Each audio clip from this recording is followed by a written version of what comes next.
Cubs learn the ways of the wild from their mother.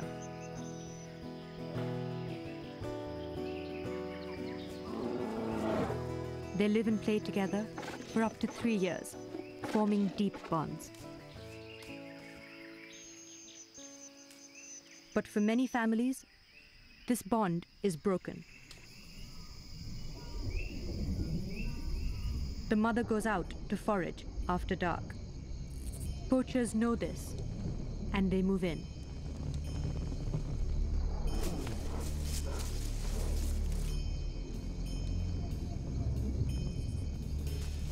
Sensing her cubs are in danger, she rushes back to protect them.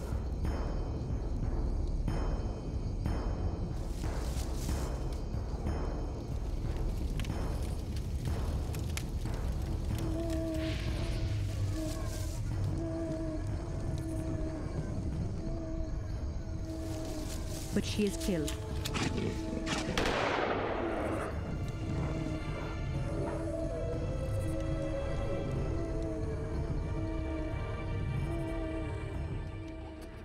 Sultana is ripped from the world she knows, unceremoniously dumped in a gunny sack, and sold into servitude to a qalandar, a member of a community that has been handling bears for centuries.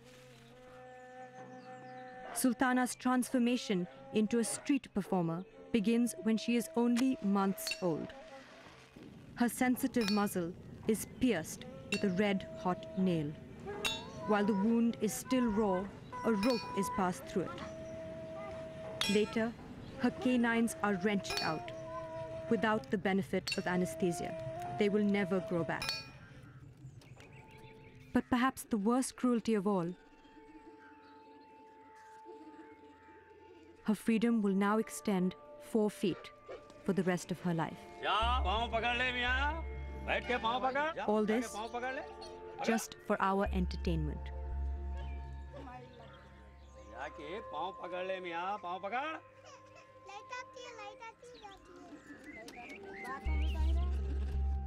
She is barely as old as the child beside her, but she has already been torn from her family. Under the Wildlife Protection Act of 1972, she is entitled to the same level of protection as the tiger. Luckily, somebody hears Sultana's screams. Wildlife SOS, a conservation agency, is informed of Sultana's presence in a village in Andhra Pradesh. They know that a young cub has been bought in a qalandar settlement.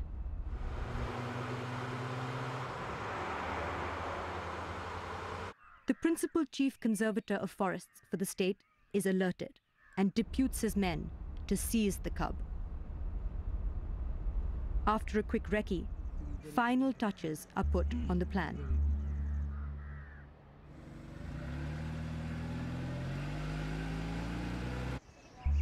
A decoy is sent in to gather evidence of the illegal presence and exploitation of the cub. The qalandars are caught red-handed.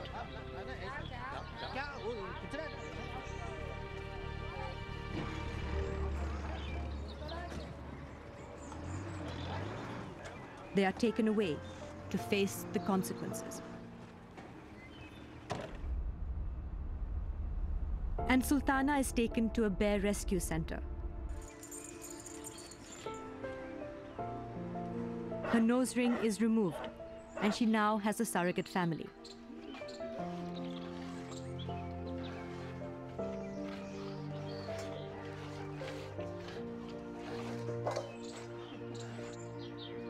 Slowly, she returns to being a bear, not just a performer.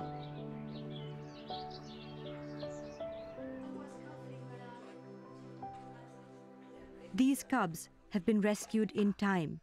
They can grow up without knowing the torture Sultana had to endure. Over 400 bears from across India are rehabilitated at these centers. Their last dance is behind them.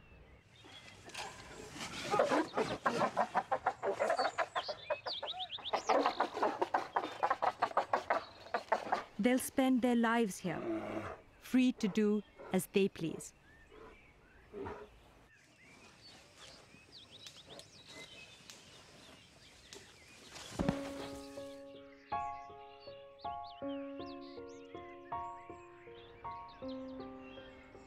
But some take longer to recover. The music still rings in their ears.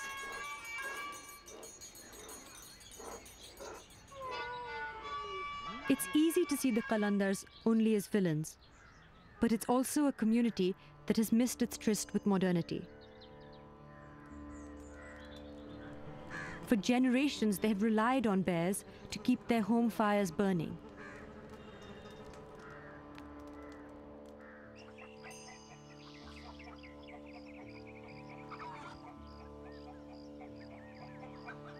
They were so needy, there was so much of poverty, a lack of complete sanitation, education and health care, that if we were going to really help the bears, we had to help these bear owners too. We had to take care of the Qalandar. Hussain Sahab bought Reshma as a cub for about 3,000 Indian rupees, or $70 US.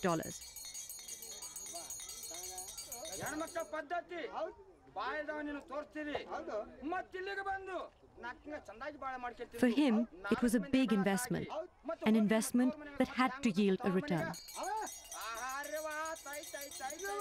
But times have changed.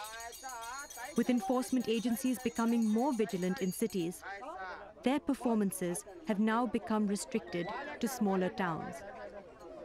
So Hussain Sahab's earnings have fallen to as little as 30 rupees a day. He wants better for his children. After being a team for 6 years, they walked their last lap together.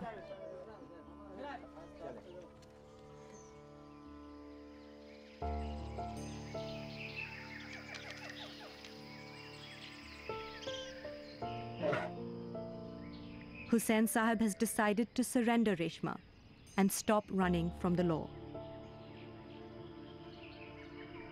He signs an agreement with the Forest Department, stating he will never again use a wild animal. 2 new lives begin. Reshma will join Sultana at the rescue center.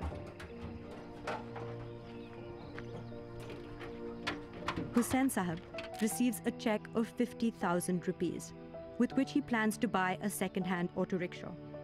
This is part of a rehabilitation package from the Wildlife Agency that ensures his children will be sent to school, and his wife and daughter will join a program that helps Qalandar women onto their economic feet.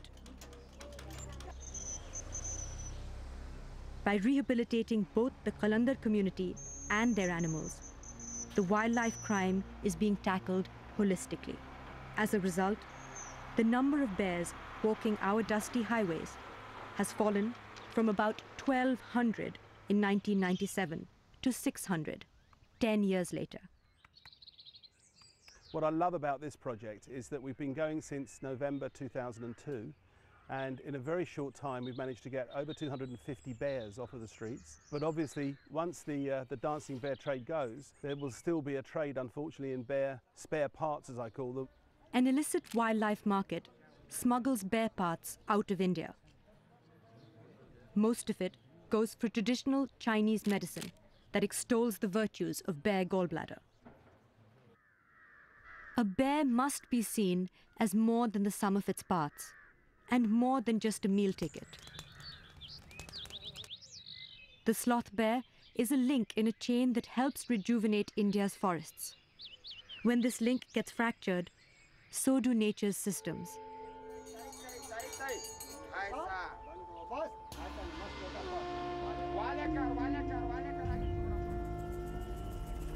Each time we watch a bear dance, we create a demand for poaching.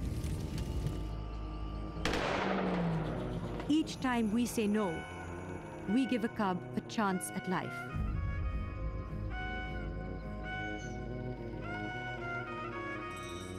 The sloth bear is out on a limb. We can help tip the balance in its favor.